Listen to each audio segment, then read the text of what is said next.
আজকাল সমাজের অধিকাংশ মানুষই অর্থবিত্তশালী হওয়ার জন্য হালাল উপার্জনকে ছেড়ে হারাম উপার্জনকে বেছে নিচ্ছেন।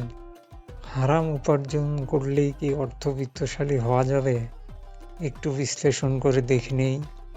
আপনারা খেয়াল করে থাকবেন, অনেকেই অর্থবিত্তশালী হওয়ার জন্য হারাম উপায় বেছে নেয়, যেমন মাদকদ্রব্য ব্যবসা করে থাকেন।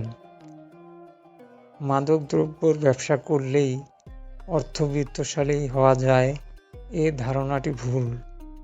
আপনারা অনেক সময় পত্রপত্রিকা বা সোশ্যাল মিডিয়াতে দেখবেন অনেক মাদকদ্রব্য ব্যবসায়ী আটক কিংবা গ্রেপ্তার কিংবা জেল, এরকম কিছু হয়েছে।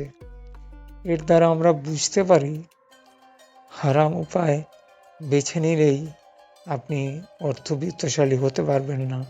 অর্থাৎ মাদকদ্রব্য বিক্রি করে বা ব্যবসা করে বা অন্যভাবে যদি বলি, হারাম উপায়ে উপার্জন করেও আপনি অর্থবিত্তশালী হতে পারবেন না যতক্ষণ না আল্লাহ তাআলা হুকুম করেন।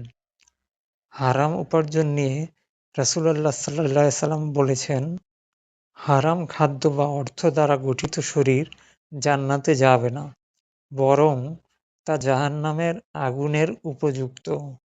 এছাড়া হারাম উপার্জনকারী দোয়া কবুল হয় না এবং ইবাদতও গ্রহণযোগ্য হয় না। এ বিষয়ে নবী সাল্লাল্লাহু আলাইহি সাল্লামের সতর্কবাণী ও হাদিস: ১. বরকত না থাকা। হারাম উপায়ে উপার্জিত সম্পদে কোনো বরকত থাকে না, যা অকল্যাণ ডেকে আনে। ২. জাহান্নামের হুমকি। রাসূলুল্লাহ সাল্লাল্লাহু আলাইহি ওয়াসাল্লাম বলেছেন, যে শরীরে হারাম বস্তু দ্বারা পুষ্ট হয় তা জাহান্নামের আগুন ছাড়া অন্য কিছুর যোগ্য নয়। ৩. ইবাদত ও দোয়া কবুল না হওয়া।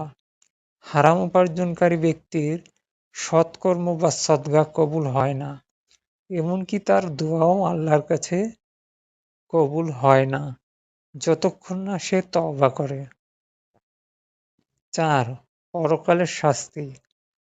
হারাম উপায়ে অর্জিত অর্থ ও সম্পদের জন্য কিয়ামতের দিন কঠিন জবাবদিহি করতে হবে এবং তার পাপ বহন করতে হবে।